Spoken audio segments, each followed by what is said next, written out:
జగిత్యాల జిల్లా పైడిపల్లిలో ఉద్రిక్తత నెలకొంది. ఓట్ల లెక్కింపులో అవకతవకలు జరిగాయంటూ ఓడిన సర్పంచ్ అభ్యర్థి అనుచరులు ఆందోళన చేపట్టారు. రీకౌంటింగ్ చేయాలని డిమాండ్ చేస్తూ పోలింగ్ స్టేషన్ ఎదుట బయట ఇచ్చారు. ఈ క్రమంలో డీఎస్పీ రఘుచందర్పై ఆందోళనకారులు దాడి చేయగా ఆయనకు గాయాలయ్యాయి. దీంతో పోలీసులు రబ్బర్ బుల్లెట్లతో గాల్లోకి 3 రౌండ్లు కాల్పులు జరిపారు.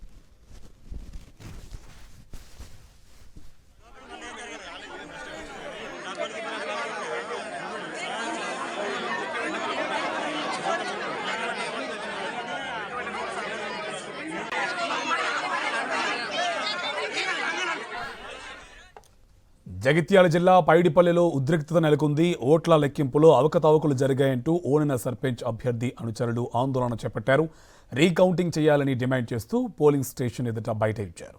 ఈ క్రమంలో డీఎస్పీ రఘుచందర్పై ఆందోళనకారుల దాడి చేయగా ఆయనకు గాయాలయ్యాయి. దీంతో పోలీసులు రబ్బర్ బుల్లెట్లతో గాల్లోకి 3 రౌండ్లు కాల్పులు జరిపారు.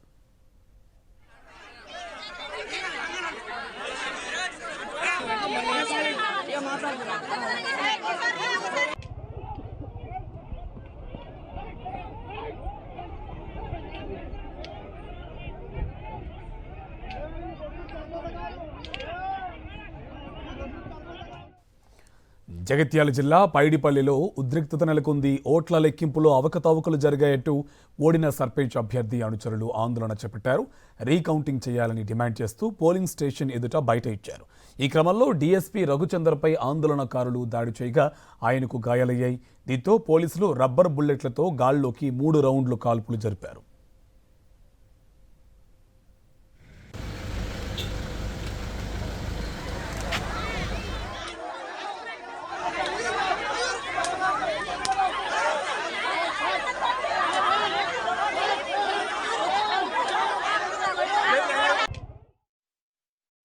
జగిత్యాల జిల్లా పైడిపల్లిలో ఉద్రిక్తత నెలకొంది. ఓట్ల లెక్కింపులో అవకతవకలు జరిగాయంటూ ఓడిన సర్పంచ్ అభ్యర్థి అనుచరులు ఆందోళన చేపట్టారు.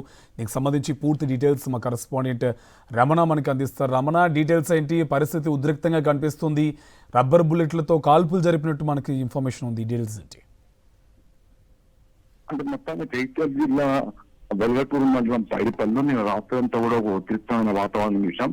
పంచాయతీ ఎన్నికలు రేపిన చిచ్చు అనేది ఏ విధంగా గ్రామాల్లో పగలు పట్టింపులు ప్రతీకారాలు అనేది చూపించింది. ఎందుకంటే మొత్తంగా పోలీసుల మీదనే నిరసనకారులంతా కూడా అటాక్ చేయడం అనేది ఒక పెద్ద ఆందోళనకు గురి అయిన పరిస్థితి. ఈ క్రమంలో పోలీసులు వాళ్ళ పైన దాడికి ప్రజలంతా కూడా అక్కడ ఆందోళనకారులు చెలరైపోతుంటే 10 రౌండ్ గాల్లోకి రబ్బర్ బుల్లెట్లను కాల్పులు జరిపారు. దీంతో మొత్తంగా ఒక ఉద్రిక్తమైన వాతావరణం నెలకొంది. ఒక సర్పంచ్ కు సంబంధించిన వ్యవహారంలో ఆయన ఆల్రెడీ ముందే తను బయటకు వచ్చేసాడు. వచ్చిన తర్వాత ఇక్కడ అవకతవకలు జరిగాయి ఆ పోలింగ్ కు సంబంధించి అని చెప్పేసి ఆయనకు సంబంధించిన మద్దతుదారులు ఆందోళనకు దిగారు. ఈ క్రమంలో మొత్తంగా నిరసనకారులు ఆందోళనకారుల నుంచి చెలరైన హింసకు ఇక్కడ మొత్తంగా ఒక వాతావరణం అంతా తీవ్ర ఉద్రిక్తమైన పరిస్థితి నెలకొంది. ఆ క్రమంలో డీఎస్పీ రఘుచందర్ తో పాటుగా ఆయనకు తలగాయాలయ్యాయి. అదేవిధంగా పోలీస్ వాహనాలు కూడా పూర్తిగా దెబ్బతిన్న నేపథ్యంలో పూర్తిగా అక్కడ అదుపు తప్పింది.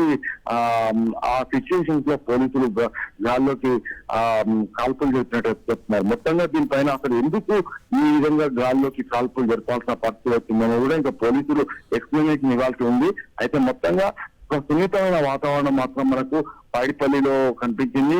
పంచాయతీ ఎన్నికల్లో పలు చోట్ల కూడా మనకి మా సర్పంచుల పైన దాడులు చేయడము ఇలాంటి ఘటనలు చూస్తున్నాం. కానీ నిన్న పైడిపల్లిలో జరిగింది జగిత్యాల జిల్లాలో ఒక పెద్ద ఉద్రిక్తమైన ఘటన అని చెప్పుకోవచ్చు. దీనిపైన మరి ఇప్పుడు ప్రస్తుతం అయితే పీస్ఫుల్ గా ఉంది. మొత్తంగా ఓవరాల్ 144 సెక్షన్ తో పాటుగా ఆ గ్రామం చుట్టూ కూడా పోలీస్ పహారాలో ఉంది. ఈ నేపథ్యంలో ఈ రోజు ఎలాంటి మళ్ళీ ఘటనలు జరగకుండా కూడా పోలీసులు జాగ్రత్తలు తీసుకుంటున్నారు. మొత్తంగా పైడిపల్లి ఘటన మాత్రం సంచలనం రేపింది.